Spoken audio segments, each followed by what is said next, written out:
right there, I'm excited to get some support for my heels and feet. Well, you know, it's springtime, so I haven't, in the beginning of spring, right? I haven't worn open-toed shoes for a while.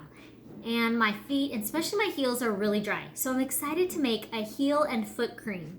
So what I've already been doing is I melted beeswax, and they're these little tablets that look like that. I got them on Amazon. They last a long time. You can make lip balm with them too.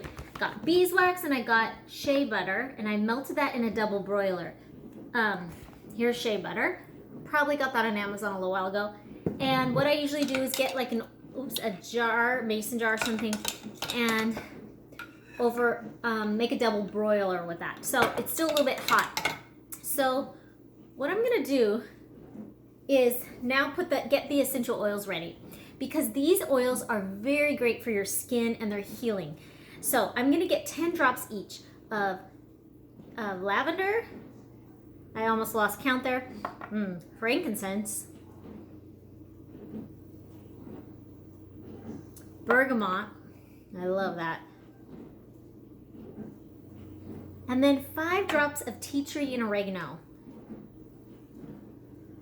And you know, those are good for any fungus, bacteria.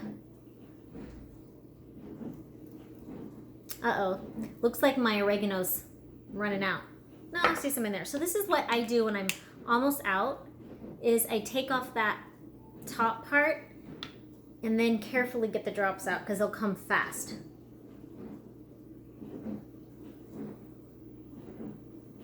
There we go, got 5 out. Okay, swirl those to blend. And now I'm gonna get the mixture ready. It's pretty much melted of beeswax and shea butter. And then I'm gonna put, and by the way, I put 2 tablespoons beeswax, 1/4 of a cup of shea butter, and now I'm gonna put 1/4 of a cup coconut oil. A little bit messy, but this is fun. It's so fun to DIY, especially we have more time and we don't have to go out and buy it at the store. Could stay home, save money, stay safe. Okay, so you just have to mix that in.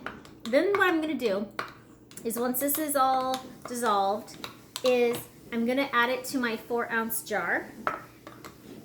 And then I'm gonna gently shake it to mix the essential oils with these thick carrier oils, and put it in the refrigerator, and so that it will set. And then once it's set, I'm gonna just use this heel cream and put it on morning and night. Probably night before bed will be perfect. And soon I will be ready to go out in my flip-flops and sandals when it gets a little warmer.